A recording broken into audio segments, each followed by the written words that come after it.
राधे राधे दोस्तों। आपको इस कहानी से जीवन का बहुत ही अनमोल ज्ञान प्राप्त होगा। दोस्तों, अक्सर जीवन में ऐसी धर्म संकट की परिस्थितियां बन जाती है जिसमें हमारे पास सीमित विकल्प होता है और उसमें से किसी एक का चुनाव करना होता है। तो ऐसे में यह कहानी हमें सिखाती है कि हमें कैसे कर्म करें। जीवन में इंसानियत जताने का एवं पुण्य कर्म करने का बेहतर तरीका इस कहानी से समझ जाएंगे।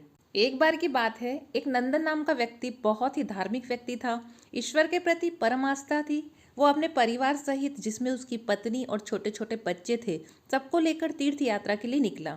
ये घटना उस जमाने की है जब सिर्फ बैलगाड़ियां और घोड़ा गाड़ियां ही हुआ करती थी। कुछ देर आराम करने के बाद आगे की यात्रा करना शुरू किया। अब चलते चलते ऐसी जगह पे पहुंचे जहां दूर दूर तक उन्हें कोई नजर नहीं आया।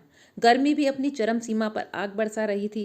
अब साथ में जो पानी लाए थे वो भी खत्म हो चुका था। नंदन ईश्वर का नाम जपते भजते हुए आगे बढ़ता रहा और ईश्वर से कहता रहा, ईश्वर तू ही कोई मार्ग दिखा। तभी कुछ दूरी पर नंदन को एक साधु तप करते हुए नजर आए।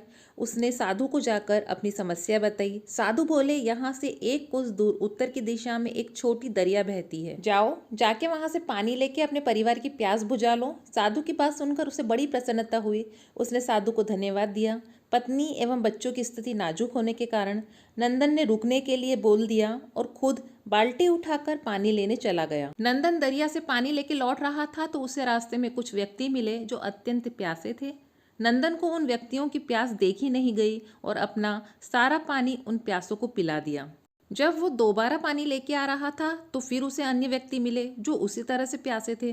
नंदन सोच में पड़ गया कि अरे प्रभु, ये कौन सी लीला है तेरी। अब ये कैसे धर्म संकट में फंसा दिया मुझे। वहां मेरी पत्नी और बच्चे प्यास से व्याकुल है और यहाँ ये लोग भी बुरी हालत में हैं। अब ऐसे में इनको प्यासा छोड़कर चला गया तो स्वार्थी कहलाऊंगा और समय पर वहां ना पहुंच पाया तो मैं पापी कहलाऊंगा। कैसी परीक्षा है ये प्रभु, कोई तो मार्ग दिखाओ। इस बार भी नंदन ने उन सबको पानी पिला दिया और तेजी से दौड़ता हुआ दरिया से फिर पानी लेकर आया। यही घटना बार बार हो रही थी और काफी समय बीत जाने के बाद भी जब वो नहीं आया तो साधु उसकी तरफ चल पड़ा। बार बार उसके इस पुण्य कार्य को देखकर साधु बोला, हे पुण्यात्मा, तुम बार बार अपनी बाल्टी भरकर दरिया से लाते हो और किसी प्यासे के लिए पानी खाली कर रहे हो, ये जानते हुए भी कि उधर तुम्हारे बच्चे भी प्यासे हैं। इससे तुम्हें क्या लाभ मिला। नंदन बोला, मुझे क्या मिला या क्या न मिला इसके बारे में मैंने विचार ही नहीं किया, पर मैंने अपना स्वार्थ छोड़कर अपना धर्म निभाया। साधु बोला, आखिर ये कैसा धर्म है। ऐसे धर्म निभाने से क्या फायदा जब तुम्हारे अपने बच्चे और परिवार ही जीवित न बचे। तुम अपना धर्म ऐसे भी तो निभा सकते थे जैसे मैंने निभाया। नंदन ने पूछा, कैसे महाराज। साधु बोले, मैंने तुम्हें दरिया से पानी लाकर देने की बजाय दरिया का रास्ता ही बता दिया।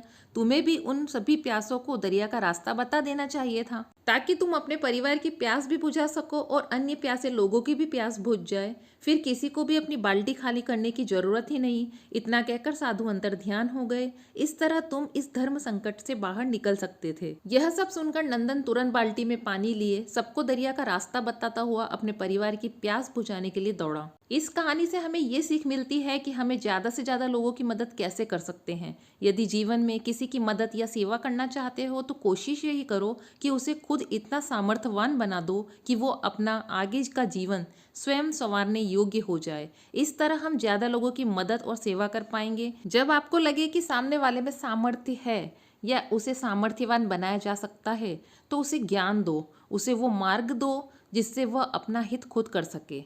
वीडियो को लाइक शेयर कीजिए। चैनल पर फर्स्ट टाइम है तो पिटारा अनंत कहानियों का कुछ सब्सक्राइब करके जाइएगा। आपका सपोर्ट हमारे लिए बहुत अमूल्य है।